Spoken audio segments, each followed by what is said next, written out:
सच्चाई ही नहीं है। अच्छा एक बात बताइए, देखिए सबसे पहले तो ऐसा जब कोई मैटर होता है तो साथ में रहने वाले जो होते हैं वो ज्यादा फंसते हैं।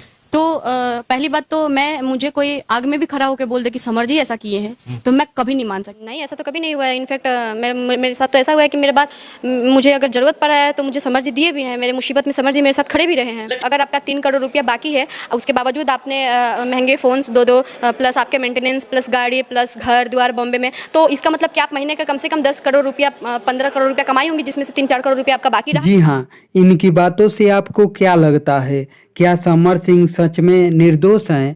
हाँ, 3 करोड़ रुपया समर सिंह के पास कैसे रह सकता है आकांक्षा दुबे का, जबकि आकांक्षा दुबे मात्र 30 गाने की है समर सिंह के साथ में, और 30 गाने का पैसा 3 करोड़ कैसे हो सकता है?